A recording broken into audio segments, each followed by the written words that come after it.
Hello दोस्तों, आज हम वह कहानी सुनेंगे जिसे सिंहासन बत्तीसी की 19वीं पुतली रूपरेखा ने राजा भोज को सुनाया था। आइए शुरू करते हैं। राजा विक्रमादित्य के दरबार में लोग अपनी समस्याएं लेकर न्याय के लिए तो आते ही थे, कभी कभी उन प्रश्नों को लेकर भी उपस्थित होते थे जिनका कोई समाधान उन्हें नहीं सूझता था। विक्रम उन प्रश्नों का ऐसा सटीक हल निकालते थे कि प्रश्नकर्ता पूर्ण संतुष्ट हो जाता था। ऐसे ही एक टेढ़े प्रश्न को लेकर एक दिन दो तपस्वी दरबार में आए और उन्होंने विक्रम से अपने प्रश्न का उत्तर देने की विनती की। उनमें से एक का मानना था कि मनुष्य का मन ही उसके सारे क्रियाकलाप पर नियंत्रण रखता है और मनुष्य कभी भी अपने मन के विरुद्ध कुछ भी नहीं कर सकता है। दूसरा उसके मत से सहमत नहीं था। उसका कहना था कि मनुष्य का ज्ञान उसके सारे क्रियाकलाप नियंत्रित करता है। मन भी ज्ञान का दास है और वह भी ज्ञान द्वारा दिए गए निर्देशों का पालन करने को बाध्य है। राजा विक्रमादित्य ने उनके विवाद के विषय को गौर से सुना, पर तुरंत उस विषय पर अपना कोई निर्णय नहीं दे पाए। उन्होंने उन दोनों तपस्वियों को कुछ समय बाद आने को कहा। जब वे चले गए तो विक्रम उनके प्रश्न के बारे में सोचने लगे, जो सचमुच ही बहुत टेढ़ा था।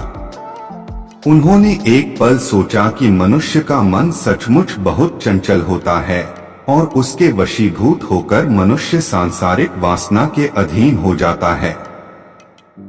मगर दूसरे ही पल उन्हें ज्ञान की याद आई। उन्हें लगा कि ज्ञान सचमुच मनुष्य को मन का कहा करने से पहले विचार कर लेने को कहता है और किसी निर्णय के लिए प्रेरित करता है। विक्रम ऐसे उलझे सवालों का जवाब सामान्य लोगों की जिंदगी में खोजते थे, इसलिए वे साधारण नागरिक का वेश बदलकर अपने राज्य में निकल पड़े। उन्हें कई दिनों तक ऐसी कोई बात देखने को नहीं मिली जो प्रश्न को हल करने में सहायता करती। एक दिन उनकी नजर एक ऐसे नौजवान पर पड़ी जिसके कपड़ों और भावों में उसकी विपन्नता झलकती थी। वह एक पेड़ के नीचे थककर आराम कर रहा था। बगल में एक बैलगाड़ी खड़ी थी जिसकी वह कोचवानी करता था। राजा ने उसके निकट जाकर देखा तो वे उसे एक झलक में ही पहचान गए। वह उनके अभिन्न मित्र सेठ गोपाल दास का छोटा बेटा था।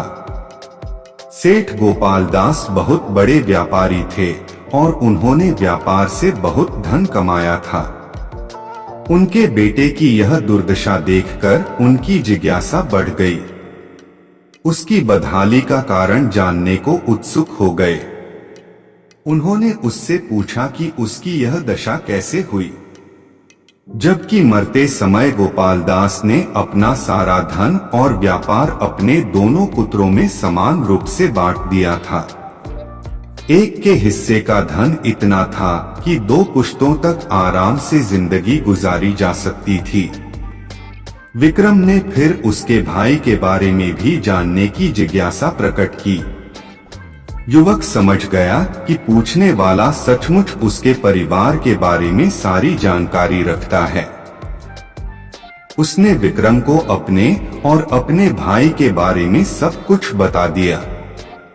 उसने बताया कि जब उसके पिता ने उसके और उसके भाई के बीच सब कुछ बांट दिया तो उसके भाई ने अपने हिस्से के धन का उपयोग बड़े ही समझदारी से किया। उसने अपनी जरूरतों को सीमित रखकर सारा धन व्यापार में लगा दिया और दिन रात मेहनत करके अपने व्यापार को कई गुना बढ़ा लिया। अपने बुद्धिमान और संयमी भाई से उसने कोई प्रेरणा नहीं ली और अपने हिस्से में मिले अपार धन को देखकर घमंड से चूर हो गए। शराबखोरी, वेश्यावृत्ति, जुआ खेलना समेत सारी बुरी आदतें डाल ली। ये सारी आदतें उसके धन के भंडार को तेजी से खोखला करने लगी। बड़े भाई ने समय रहते उसे चेत जाने को कहा, लेकिन उसकी बातें उसे विष समान प्रतीत हुई। ये बुरी आदतें उसे बहुत तेजी से बर्बादी की तरफ ले गईं और 1 वर्ष के अंदर वह कंगाल हो गया। वह अपने नगर के एक संपन्न और प्रतिष्ठित सेठ का पुत्र था, इसलिए उसकी बदहाली का सब उपहास करने लगे। इधर भूखों मरने की नौबत, उधर शर्म से मुंह छुपाने की जगह नहीं। उसका जीना दूभर हो गया। अपने नगर में मजदूर की हैसियत से गुजारा करना उसे असंभव लगा, तो वहां से दूर चला आया। मेहनत मजदूरी करके अब अपना पेट भरता है तथा अपने भविष्य के लिए भी कुछ करने की सोचता है। धन जब उसके पास प्रचुर मात्रा में था, तो मन की चंचलता पर वह अंकुश नहीं लगा सका। धन बर्बाद हो जाने पर उसे सद्बुद्धि आई और ठोकरें खाने के बाद अपनी भूल का एहसास हुआ। जब राजा ने पूछा क्या वह धन आने पर फिर से मन का कहा करेगा, तो उसने कहा कि जमाने की ठोकरों ने उसे सच्चा ज्ञान दे दिया है और अब उस ज्ञान के बल पर वह अपने मन को वश में रख सकता है। विक्रम ने तब जाकर उसे अपना असली परिचय दिया तथा उसे कई स्वर्ण मुद्राएं देकर होशियारी से व्यापार करने की सलाह दी। उन्होंने उसे भरोसा दिलाया कि लगनशीलता उसे फिर पहले वाली समृद्धि वापस दिला देगी। उससे विदा लेकर वे अपने महल लौट आए, क्योंकि अब उनके पास उन तपस्वियों के विवाद का समाधान था। कुछ समय बाद उनके दरबार में वे दोनों तपस्वी समाधान की इच्छा लिए हाजिर हुए। विक्रम ने उन्हें कहा कि मनुष्य के शरीर पर उसका मन बार बार नियंत्रण करने की चेष्टा करता है, पर ज्ञान के बल पर विवेकशील मनुष्य मन को अपने पर हावी नहीं होने देता।